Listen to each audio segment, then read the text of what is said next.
वहां से हम लाइन हाजिर कर दिए। मैं कप्तान से जाकर के इतने पूछ दिया कि का वहाँ 5 लाख रुपया यशो दे रहा है, 5 लाख महीना दे रहा है। आप एक चीज हमको कोई बता दे, सारे चैनल के लोग हों या आम जनमानस के लोग हों, कि निश्चित रूप से पंजाब कैडर का आईपीएस उत्तर प्रदेश में आना चाहता है, राजस्थान कैडर का, दक्षिण भारत का कैडर का उत्तर प्रदेश। क्यों उत्तर प्रदेश में क्या घी बना है जी। आज वो 1-1 करोड़ रुपया देकर के प्रांत चेंज करा रहे हैं 5 साल के लिए। अब 5 साल यहाँ मलाई काटने आए हैं तो यहाँ की सरकार को देकर के जिले का चार्ज ले रहे हैं। तो सरकार भ्रष्ट है, आईपीएस भ्रष्ट है। सिपाही दरोगा की क्या औकात है, सरकार टाइट हो जाए और आईपीएस टाइट हो जाए, उस दिन 1 पैसे की वसूली मैं चैलेंज देता हूं कि नहीं होगी, लेकिन वसूली कराई जाती है इसलिए कि महीना पैसा बढ़ा हुआ आईपीएसओ को जाता है, आईपीएसओ द्वारा सरकार को जाता है, समस्त संबंधित अधिकारियों को जाता है। और ये जो वहाँ की कार्रवाई की जा रही है केवल सिपाही दरोगा पर, ये बहुत घिनौना कार्य है। माननीय जोगी जी को चाहिए कि पहले वहाँ के एसपी को जेल भेज दें, वहाँ के आईपीएसओ को जेल भेज दें। चंदौली में वसूली होती है, सारी बॉर्डरों की वसूली होती है, नेपाल बॉर्डर की वसूली होती है। हाय दम मानी जोगी जी में, तो निश्चित मैं चैलेंज दे रहा हूँ कि आईपीएसओ को बोले जेल भेजे, उसी दिन भ्रष्टाचार तो उस दिन रुकेगा। लेकिन ये लोग आईपीएसओ को पीठ पर हाथ रख दिए हैं कि जाओ लूटो, कहाँ से होगा। तो सिपाही दरोगा वसूली करेंगे, इंचार्ज को देंगे, इंचार्ज ले जाके कप्तान को गिराएगा, कप्तान डीआईजी, सरकार सारे लोगों को देगा। ये वहाँ के रवैया है। वहाँ से आप जो सुन रहे हैं लोग कि सिपाही गए जेल, तो सिपाही तो बलि का बकरा है, मच्छर है, मच्छर की तरह जो चाहे वो मसल दे। ये इसलिए कि गुलाम है, अपनी ही दिल की बात नहीं कर सकते। माँ बीमार है, छुट्टी नहीं मिलेगी, बाप बीमार है, छुट्टी नहीं मिलेगी। अब बताइए, बॉर्डर स्कीम लगाए हैं, बॉर्डर स्कीम पुलिस को क्या फर्क पड़ रहा है। हम बलिया में पोस्ट है, गाजीपुर के रहने वाले हैं, तो बलिया में हम जानते हैं कि अपराधी कौन है, तो मेरी भी धमकी चलेगी, मैं भी टाइट हूँ, मैं डर के नहीं नौकरी करूँगा। लेकिन ये हम भेज देंगे इटावा, हम वहाँ जाके क्या करेंगे, वहाँ की भाषा ही नहीं समझ पाएंगे। पहले तो इटावा का आएगा तो मेरे यहाँ की भाषा नहीं समझ पाएगा। ये सरकार की रवैया है, सरकार इस पर नहीं। अभी देखिए, सरकार 5-5 पेंशन ले रही है, अब लोग कर्मचारी एक भी पेंशन नहीं पा रहे हैं। चलिए आप सूर्य पालन के संबंध में आइए। एक मिनट सर, दरोगा जी ये बताइए कि वहाँ के जो दरोगा जी निलंबित हुए हैं, अब क्या होगा? बता रहे हैं लोग कि अब 20 पुलिसकर्मी और दरोगा जी और आईपीएस और ये लोग जो पकड़े हैं रात को छापा मार के, तो इन लोगों को क्या होगा दरोगा लोग? मैं भी ये पूछ रहा हूँ कि जितने लोग गिरफ्तारी करने आईपीएस जा रहे हैं, डीआईजी आईजी जा रहे हैं, किसी आईपीएस के भी बंगले पर इन लोगों ने दबिश दिया है अब तक?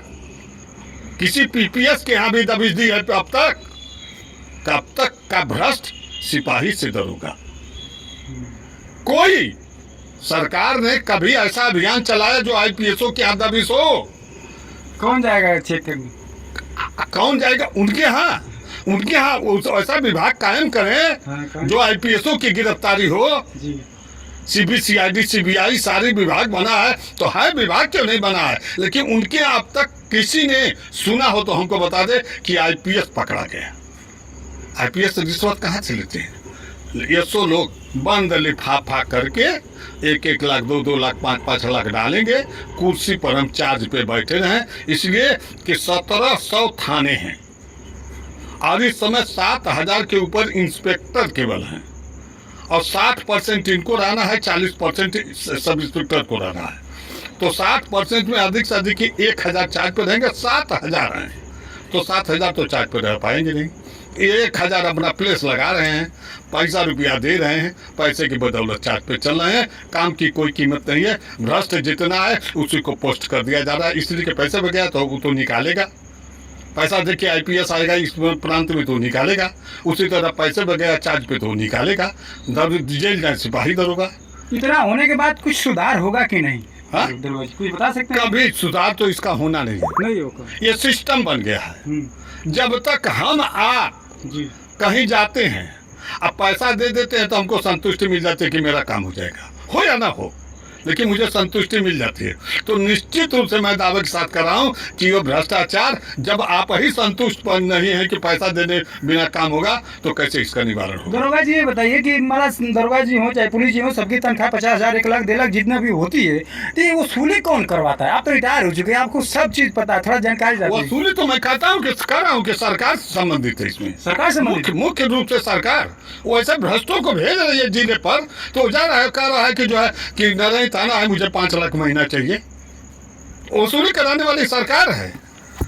आप बड़ी बात बोल रहे हैं। बहुत बड़ी बात बोल रहे हैं, नहीं बहुत बड़ी बात बोल रहा हूँ। इसको अगर जो निश्चित रूप से अंदरूनी अगर जो इसको सोचा जाएगा और जो बुद्धिजीवी लोग होंगे, तो निश्चित रूप से इस बात को स्वीकार कर लेंगे कि आदमी गलत कर रहा है कि सही कर रहा है।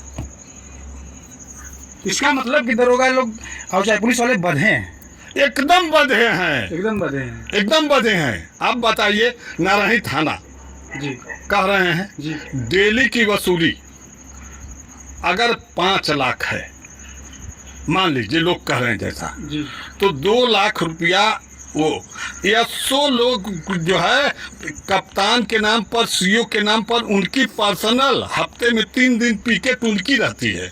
वह वसूली 3 दिन नरही थाने की, फेफना थाने की, चितबड़ा गांव थाने की, गणवार थाने की, जो बॉर्डर के थाने हैं, वो 3 दिन। एक तो वहाँ चौकी है बैरिया थाने की, चांदियर, उस चौकी पर तो सीओ की पिकेट लगती है, कप्तान एडिशनल की पिकेट लगती है।